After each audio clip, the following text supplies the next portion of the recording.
তো বলতেছিলাম একটা ঝড় আসতেছে। কি আসতেছে? ঝড়, তুফান আসতেছে, জাতীয় তুফান। এই জন্য 5ই আগস্টে স্টাইলে আন্দোলন করবা। সব জায়গায় টুপি দেখাইও না, শুধু ওয়াজ মাহফিলে টুপি, আর বাকি সব জায়গায় টুপি দেখাইও না ভাই, বরং পাঞ্জাবিও দেখাইও না, শার্ট। আর দেখলে বোঝা যাবে আস্থা একটা বেনামাজি, কিন্তু ভিতরে ইমানে ভরা।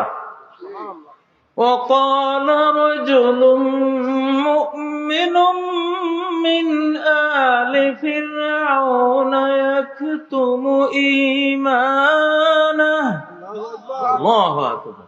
ফেরাউনের পার্লামেন্টে এক ইমানদার বসা, পাক্কা মুসা আলাইহিস সালামের উম্মত, কিন্তু উপরে ফেরাউনের মন্ত্রী। দেখতে ফেরাউন, দেখতে কি ফেরাউন, ভিতরে মুসা। উপরে ফেরাউন, ভিতরে মুসা। আমাদের এখন এরকম দরকার, এরকম দরকার। এটা কৌশল, এটা কি কৌশল। আমি তো ভাই সাপ নিতে পারবো না, নিলেও সবাই চিনবে। তোমরা যারা অত মিডিয়ায় আসে না, তোমরা যদি টুপি খুলে শার্ট গায়ে দিয়ে হাঁটো, চেনার উপায় আছে? দাড়ি রাখা এখন ফ্যাশন। দাড়ি এখন যারা ওই সন্ত্রাসী টেরর, ওরা বেশি রাখে, একটু কালো সাইজ করে রাখে, ওটা ফ্যাশনেবল দাড়ি রাখে। দাড়ি এখন সমস্যা না, লম্বা রাখলে সন্দেহ করবে, একটু ছোটখাটো দেখলে সন্দেহ করবে। এই কথাগুলি বলছি এই জন্য রে ভাই, সামনে যদি ঝড় আসে, মিশরের মুরসির আর মুরসির যারা ফলোয়ার ছিল লক্ষ লক্ষ, ওদের মতো যাতে তোমাদেরকে বাছাই করে শেষ করতে না পারে। কারণ তোমরা এই দেশের, তোমরা আগামী মুক্তিযুদ্ধের মুক্তিযোদ্ধা ইনশাআল্লাহ। যদি দেশ আক্রান্ত হয়, বাংলাদেশ যদি কোনো আগ্রাসনের শিকার হয়, আমরা ডেথ ফোর্স তৈরি করে ফেলবো, মৃত্যু সৈনিক ইনশাআল্লাহ। কি মৃত্যু সৈনিক? আবু সাইদ, ঠিক না? আবু সাইদ তৈরি করে ফেলবো ইনশাআল্লাহ। অবস্থা পর্যবেক্ষণে রেখেছি আমরা। যুগ চেঞ্জ হয়ে গেছে, যুগ পাল্টে গেছে, এখন ইসলামের সূর্য উঠে গেছে অলরেডি। কোন চক্রান্ত, আমরা জীবন দিতে, আমাদের জীবন নেওয়া হবে আল্লাহ শহীদ হিসাবে কবুল করার জন্য। জীবন যাবে, বাট দেশ যাবে না ইনশাআল্লাহ, দেশ যাবে না, আমাদের প্রতিপত্তি যাবে না, প্রতিপত্তি এরকমই থাকবে এখন ইনশাআল্লাহ। যত বড় ঝড় আসুক, যত বড় রক্তগঙ্গা বই যাক, এই দেশ থেকে ক্ষমতা নিতে পারবে না ইনশাআল্লাহ। ওইটা ক্লিয়ার, রেজাল্টটা দিয়ে দিলাম তোমাদেরকে। কারণ একবার যখন ভোর হয়, তখন অন্তত আর রাত আসে না। ও ইন্না ইয়াওমান ইনদা রাব্বিকা কাআলফি সানাতিন মিম্মা তাউদ্দুন।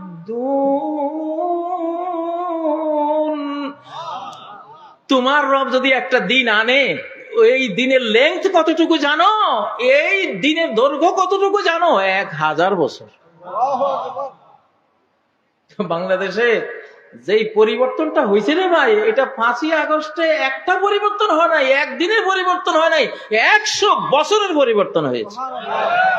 একদিনে 100 বছরের পরিবর্তন হয়ে গেছে। দিল পরিবর্তন হয়ে গেছে মানুষের। যেখানে যাই, যে অফিসে যাই, অফিসাররা দাঁড়িয়ে সম্মান করে। তো বুঝি এটা তো হওয়ার কথা ছিল না, তাহলে এটা তো 5ই আগস্টে একদিনের পরিবর্তনটা হয় নাই, বা আগস্ট জুলাই শুধু 2 মাসের পরিবর্তনটা হয় না, একটা শতাব্দীর পরিবর্তন হয়েছে। আল্লাহু আকবার, তাকবীর দাও না রে ভাই।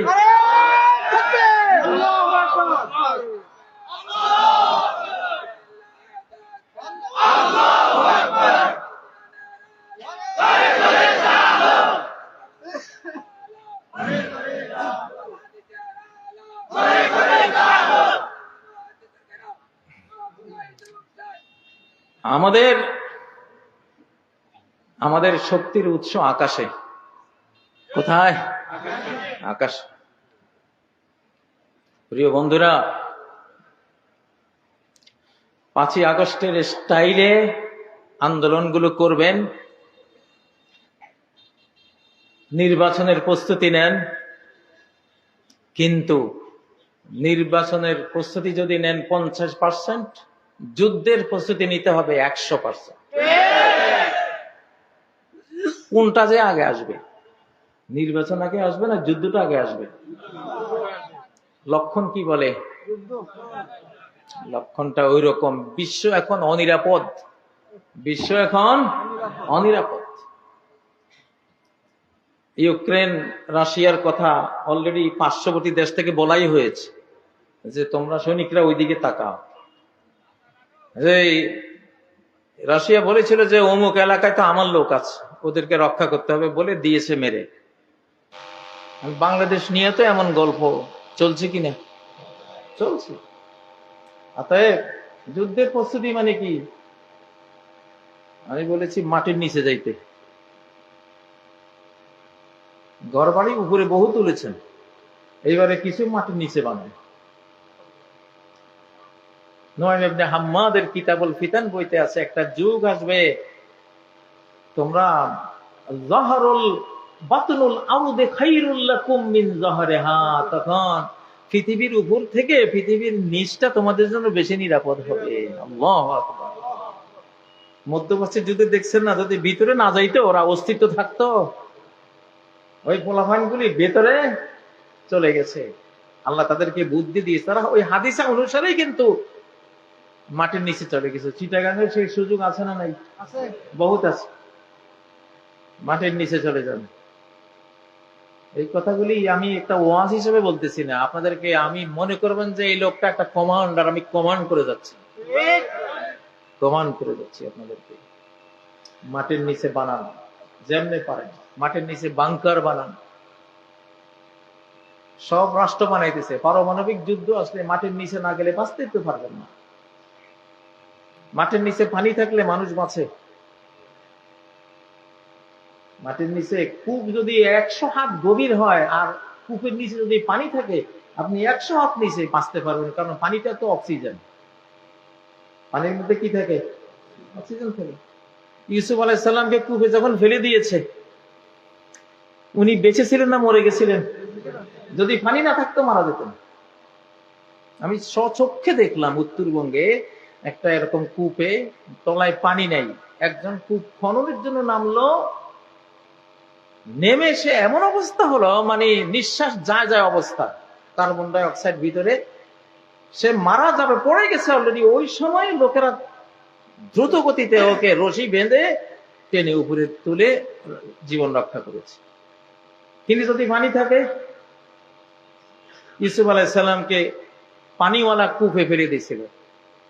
পরে একজন এসে যখন বালতি নামালো পানি নেওয়ার জন্য, ওই বালতির ভিতরে ইউসুফ আলাইহিস সালাম বসে গেল।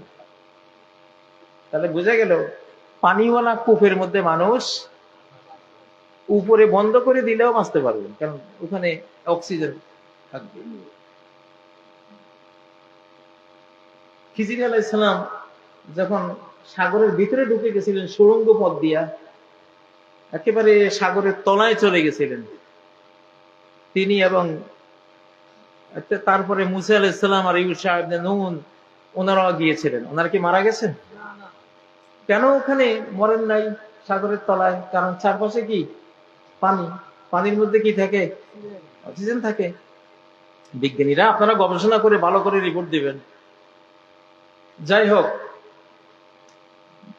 সম্মানিত ভাইরা, বিপদ আসার আগে বিপদ বুঝতে হয়। বিপদ আসার আগে বিপদ বুঝতে হয়। প্রস্তুতি নিলে কি কোনো সমস্যা? সমস্যা। প্রস্তুতি আমরা নিতেই পারি। আমরা যুদ্ধ চাই না। আমরা কি যুদ্ধ চাই? আমরা যুদ্ধ চাই না। নবীজি বলেছেন সাল্লাল্লাহু আলাইহি আল্লাহর কাছে নিরাপত্তা চাও। কি চাও? নিরাপত্তা চাও। আল্লাহর কাছে কখনো যুদ্ধ চাইও না। কিন্তু যুদ্ধ এসে পড়লে কাপুরুষ হইও না। যুদ্ধ এসে পড়লে সর্বশক্তি দিয়ে মোকাবেলা করবে, ঠিক না?